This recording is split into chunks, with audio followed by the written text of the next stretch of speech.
folks, this is Sarah Steina. Welcome back to my channel. I'd like to tell you a true story, if you'd bear with me.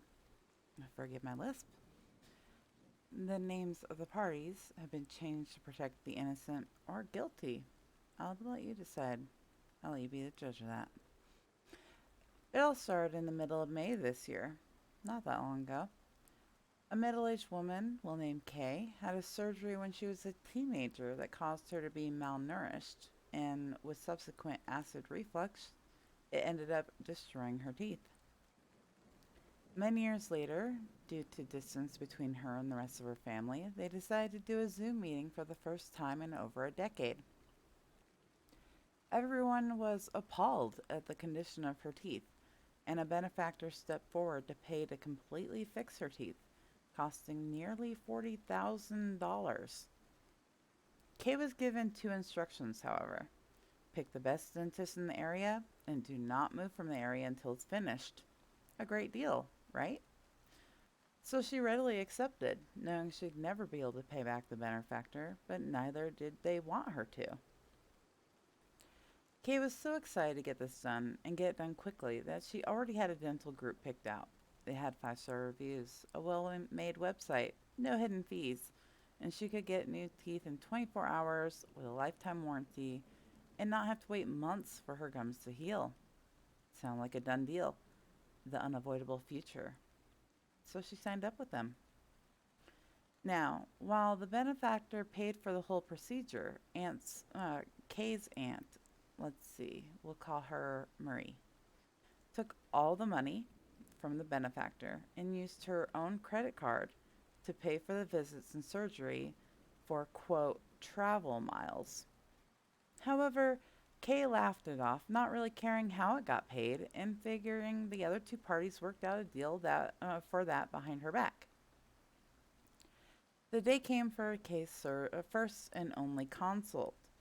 She was to have every tooth extracted, 12 implants put in, and permanent dentures affixed that had a lifetime warranty.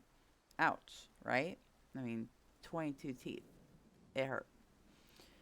So, but she was willing to go through it 1,000 times over to have a life again. The company was extremely professional and wrote prescriptions for swelling and possible infection a week before the surgery for her to take, which she did religiously. On the day of the surgery, Kay had to fill out the appropriate forms, and she even crossed out the option for 8 implants in place of 12. She wanted to get what her benefactor had paid for.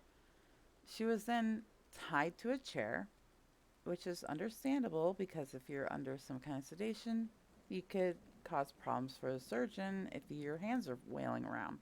Okay, fine. So she was tied to the chair, put under twilight sedation. Unfortunately for Kay, medications wear off on her very quickly, and she woke up during the surgery several times. Surgery was about 3.5 hours. She was given a surgeon she'd never met, not the one that done the consultation, and because she was in and out of consciousness, and because she couldn't tell what was going on.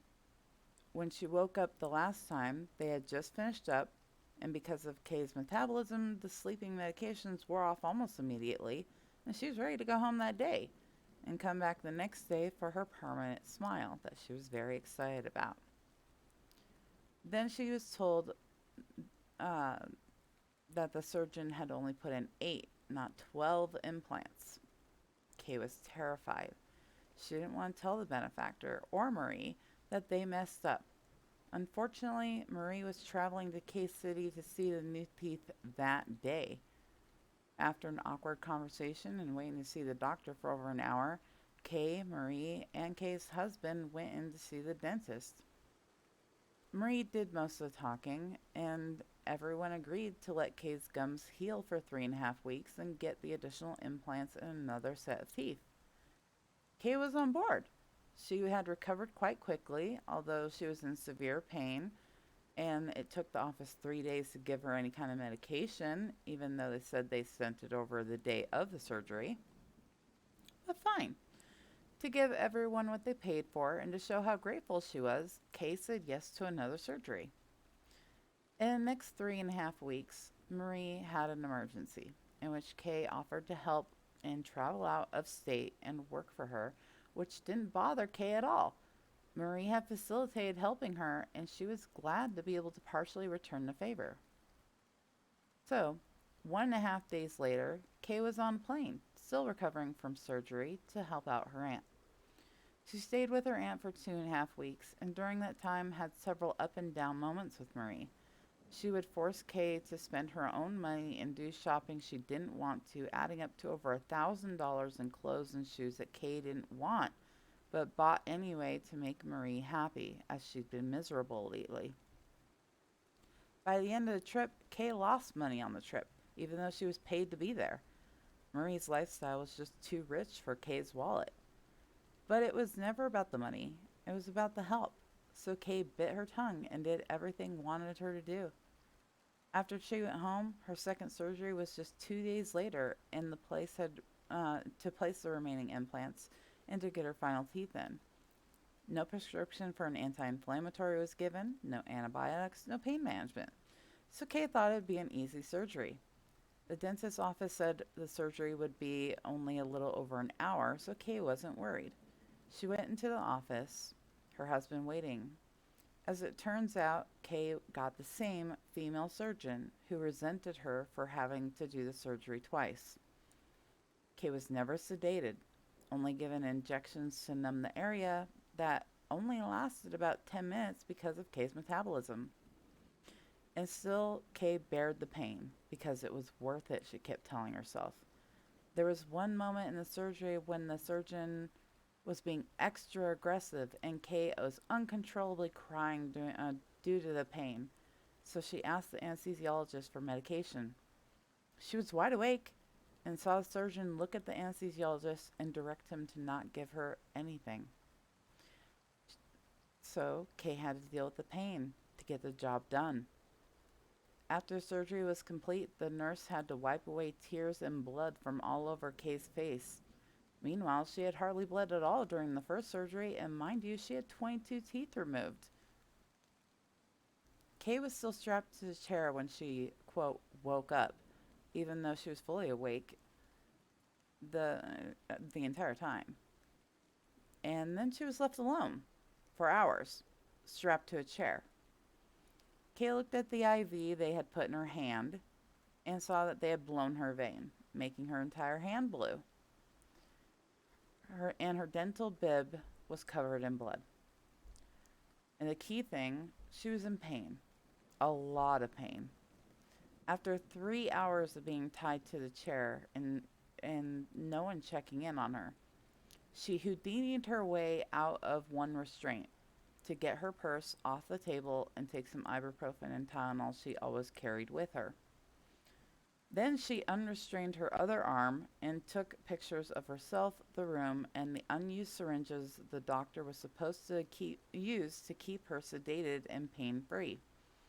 She sent the pictures to several family members and gave them a play-by-play as to exactly what happened. After another couple hours with no human interaction, Kay decided to try and get their attention, as she was more than ready to go home. She removed the sensors on her so the machine would read that she was in trouble, yet no one came. After 6 hours being awake and tied to a chair, a nurse finally came in with the new teeth in hand and tried to put them in. However, Kay was so swollen by that time, they couldn't fix them in without reshaping them and cutting out half of the material, making them seem structurally unsound, but at least they weren't unbearably painful. The nurse then asked if Kay wanted some ibuprofen.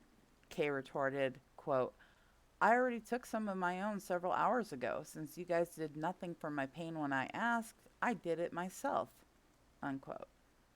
She told the nurse she was ready to go over 7 hours ago, and the nurse ran to get a, quote, care package of protein shakes, applesauce, the usual for dental procedures.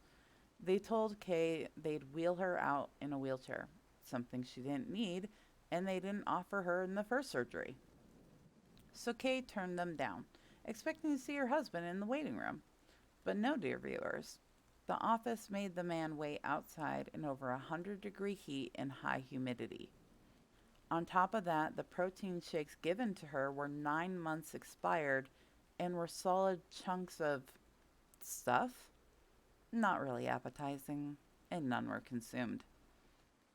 On the way home, Kay felt tortured, unlawfully imprisoned, and humiliated.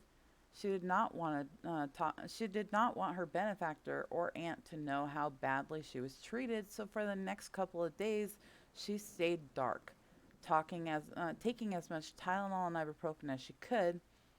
After 2 days, her aunt texted her saying she was worried and wanted to know what happened. So Kay told her. She then gets a call from Marie, her aunt, and Marie calls Kay a liar repeatedly. Being in unbearable pain and tired of lack of sleep, Kay did the only thing she could think of. She told Marie, "I'm sorry you don't believe me." Her aunt retorted with, "I don't, and I don't want to hear you complain about it ever again." This turned Kay's shame into rage, and she said, "Okay then, goodbye," and hung up. She was so grateful for the opportunity, she still held on to the belief she'd go through the pain and agony 1,000 times over, if it meant a new lease on life. She was not angry at Marie per se, she just couldn't talk to her and then possibly say something she'd regret. Of course, word got back to the benefactor, presumably from Marie herself, which caused more drama between the three of them. To this day, the saga continues. But I wanted to post this section of the story for you, dear viewers. What would you have done in Kay's case? Do you agree with Marie or the benefactor and believe she was lying? The court of public opinion is yours. On a separate note, I've had to extend the giveaway, as I was not here or under the weather myself. I deeply apologize for that. But trust me, Keanu is ready for a new home. He will be given away next month, August 10th. So, August 10th at noon Pacific Standard Time, I will post a video showing who won the giveaway. So, I wanted to share that little story time with you guys. And I want to know what you guys think about it. Because it's an ongoing saga. It'll continue to happen. And we'll see. I'll talk to you guys later. I hope you have a great day. Stay good to yourselves and others. Like, comment, subscribe if you felt like it. And let me know what you think. Who do you believe? What would you have done? I'll talk to you guys later. Have a good day. Bye.